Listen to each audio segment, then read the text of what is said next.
Hello সবাইকে, কেমন আছেন আপনারা? তো আজকে আমি চলে যাচ্ছিলাম শপিংয়ে। এটা ছিল দিনাজপুরের লাস্ট ডে। আর এইটা হলো দিনাজপুরের বড় মাঠ। এটা নিয়ে কোনো একদিন একটা ভিডিও বানাবো সুন্দর করে। এখানে ফার্স্টেই চলে গেছিলাম টেইলরে। এখানে মামির কিছু কাজ ছিল। তারপর চলে যাই জুতার দোকানে। আমি যতবার দিনাজপুরে আসি এই জুতার দোকানগুলো থেকে ৩-৪ জোড়া জুতো তো নিয়ে যাই। আর আমার কালো শাড়িটা কই থেকে নিয়েছি এটা অনেকজন প্রশ্ন করছিল। এই যে এখান থেকে কাপড় কিনে কালো শাড়িটা বানানো হয়েছে। এরপর অনেক বেশি বৃষ্টি চলে এসেছিল। এরপর আমরা শপিং শেষ করে বাসায় চলে যাই। তো চলো তোমাদেরকে দেখাই যে আমি কি কি জুতা কিনলাম। এই মেরুন জুতাটা নিয়েছিলাম 400 টাকা দিয়ে। আর এই ব্ল্যাক জুতাটা নিয়েছিলাম 150 টাকা দিয়ে। আর এই জুতাটা নিয়েছিলাম 350 টাকা দিয়ে। জুতোগুলো অনেক বেশি প্রিটি ছিল।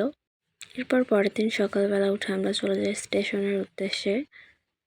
রাস্তার প্রচুর জ্যাম কাটিয়ে আমরা চলে আসি অবশেষে স্টেশনে, দিনাজপুর রেলওয়ে স্টেশন।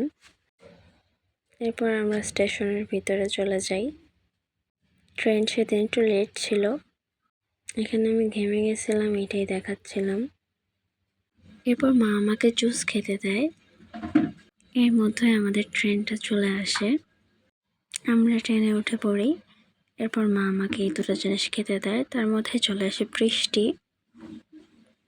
এই ব্যাগটা কত কিউট না? এই ব্যাগটা আমি ট্রেন থেকে কিনছিলাম, আমার ভালো লাগছে তাই। এই যে ট্রেন ছেড়ে দিল। এরপর আমরা দিনাজপুর ছেড়ে চলে যাচ্ছিলাম। এখানে লেখা ছিল নিজে টিকিট কাটুন, অন্যকে টিকিট কাটতে উৎসাহিত করুন। আচ্ছা ঠিক আছে, এটা হলো Parbatipur railway station, Parbatipur junction. এবার এখান থেকেও ট্রেনটা ছেড়ে দেয়। এবার আমি আর বোন পপকর্ন কিনে খাওয়া শুরু করে দিই। জয়পুরহাটের এই পুকুরটা যে আমার এত ভালো লাগে, স্টেশনের পাশে ট্রেন থেকেই দেখা যায়। এর মাঝখানে অনেকগুলো স্টেশন পার করে ফেলেছি। ট্রেন জার্নি আমার সব থেকে বেশি পছন্দের। আই ডোন্ট কেয়ার গাইস, আমি এটাই দেখাচ্ছিলাম। এরপর আরও অনেকগুলো স্টেশন পার করে আমরা চলে আসি অবশেষে আত্রাই ব্রিজে। আত্রাই আসলেই মনে হয় যে নাটোর চলে এসেছি। এরপর আমরা 6.5 ঘন্টা জার্নি করার পর অবশেষে নেমে যাই। নামতে নামতে প্রায় সন্ধ্যায় হয়ে এসেছে। আর এই যে নাটোর শহরে নতুন আলো জ্বালিয়েছে তাই ভিডিও করছিলাম। এই যে আমার কাল্লু সোনা আর এই যে আমার 2 বাচ্চা মারামারি করছিল। তো আজকের ভিডিও অবধি, সবাইকে টাটা।